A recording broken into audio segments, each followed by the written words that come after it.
Teman-teman, sering setiap hari kita ini bicara tentang iman. Agama adalah urusannya terutama terkait dengan iman. Iman manusia pada Tuhan.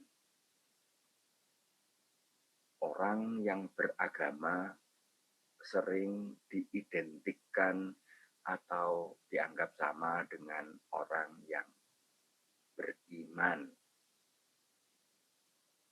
Beragama sama dengan beriman. Bahkan lebih lagi menaati hukum agama, ritual keagamaan dianggap sebagai keimanan. Saya dari dulu sering, ini hal yang paling menggelisahkan bagi saya. Apa itu beriman? Bagaimana beriman? Pernah satu saat ketika saya frater dan mengajar anak SMP, ada pertanyaan yang menohok dan menggelisahkan saya. Frater, dari tadi ngomong tentang percaya. Kayak apa percaya itu? Bagaimana bisa percaya? Teman-teman, iya, kita ini percayakah kepada Tuhan? Jangan-jangan kita ini hanya tahu tentang hal-hal yang dikatakan tentang Tuhan. Jangan-jangan kita ini hanya sok yakin tentang Tuhan. Atau kita ini hanya bertopeng seakan-akan sebagai orang yang percaya pada Tuhan. Sehingga itu hanya sebuah kata-kata di bibir bahwa aku percaya. Teman-teman, Yesus dalam Injil Matius bab 9 ayat 18 sampai 26 bercerita tentang seorang kepala rumah ibadat yang percaya bahwa asal Yesus menumpangkan tangan atau bersabda atau menyentuh anaknya yang sakit meninggal, itu bisa hidup kembali. Percaya. Apa itu percaya? Di dalam perjalanan menuju ke rumahnya, Yesus di tengah jalan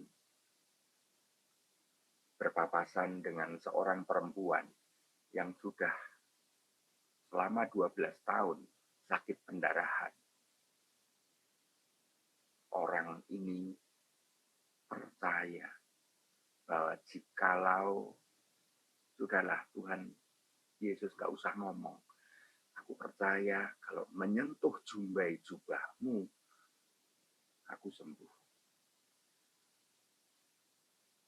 Percaya.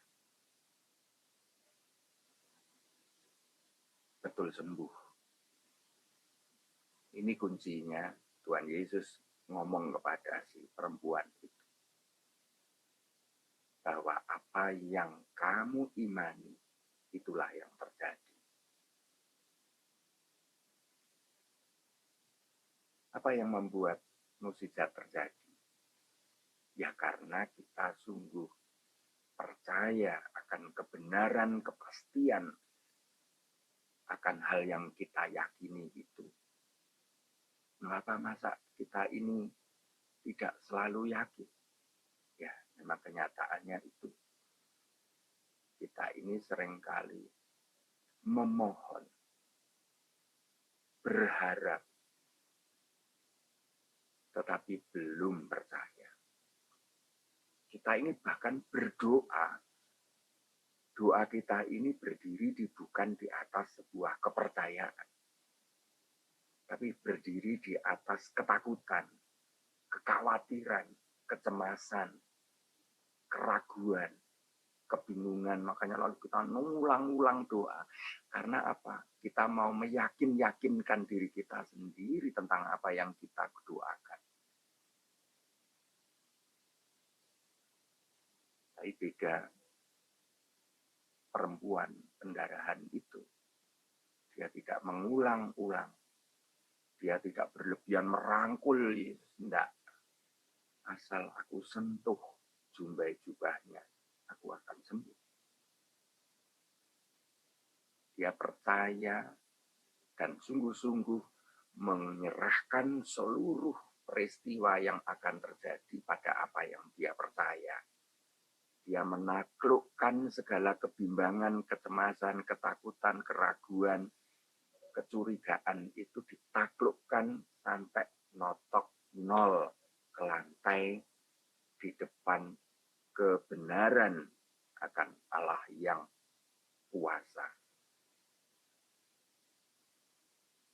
Apa itu percaya? Sesampai di rumah kepala ibadat, maka Yesus para murid melihat orang-orang sudah meniup seruling karena ternyata anak si kepala rumah ibadat itu mati. Dan begitulah kita ini kalau ada kematian, ada orang yang susah, kita ini hanya peniup seruling.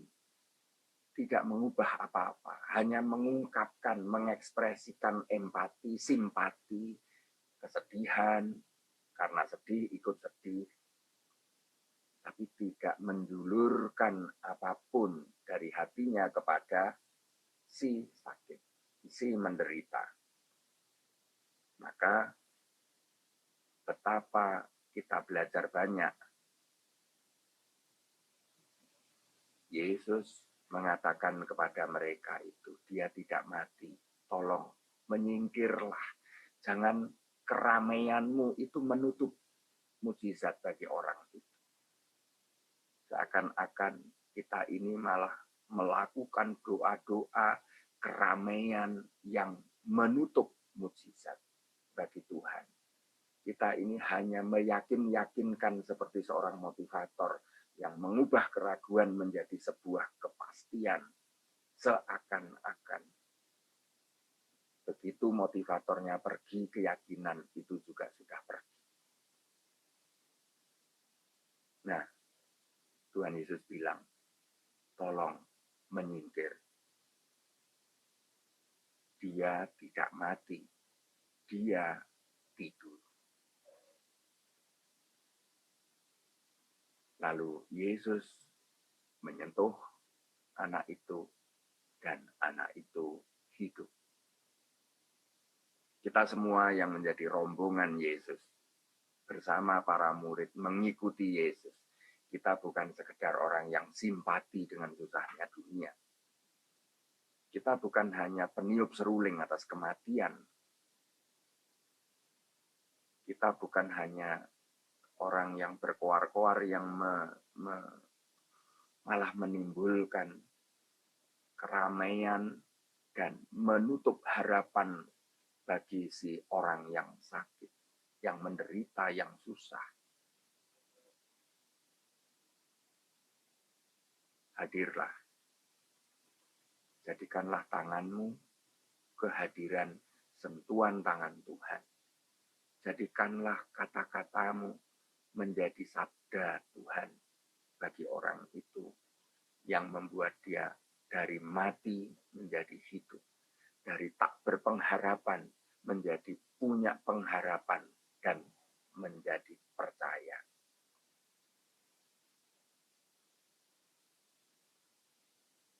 Yakub dalam perjanjian lama di kitab Kejadian, dia mengambil batu untuk alas tidurnya. Hanya sebuah batu.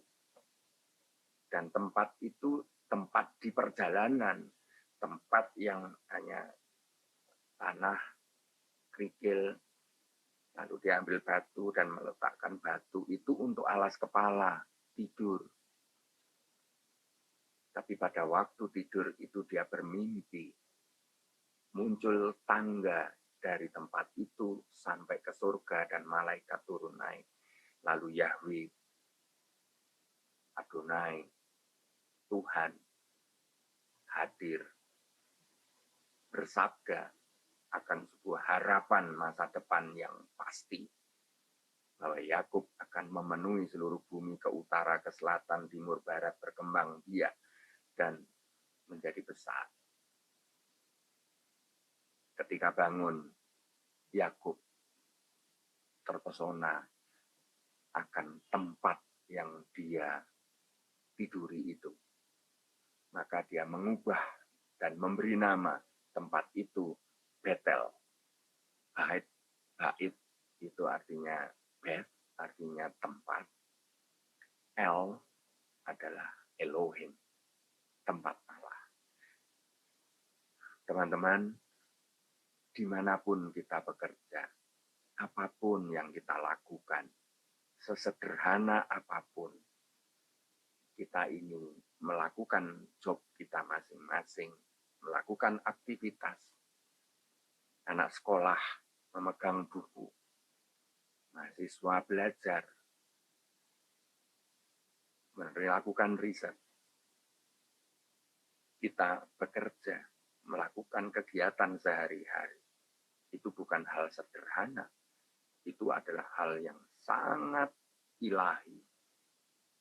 Dalam tindakan itu, sebenarnya kita sedang berdiri di depan tangga dari bumi sampai surga. Dalam setiap tindakan, kegiatan kita akan menjadi mujizat. Kuasa Allah melampaui kemustahilan, bahwa kita membangun surga, membuat jalan menuju surga, melalui kegiatan kita sehari-hari, yaitu ketika kita percaya. Dan percaya itu berarti menundukkan, menyujudkan seluruh kecemasan, ketakutan, dan kemanusiawian kita di hadapan kuasa ilahi, kebenaran, dan Sang Maha Cinta. Maka apapun yang kita lakukan dengan cinta, maka di situ mujizat surgawi terjadi. Mari kita belajar percaya. Tuhan memberkati.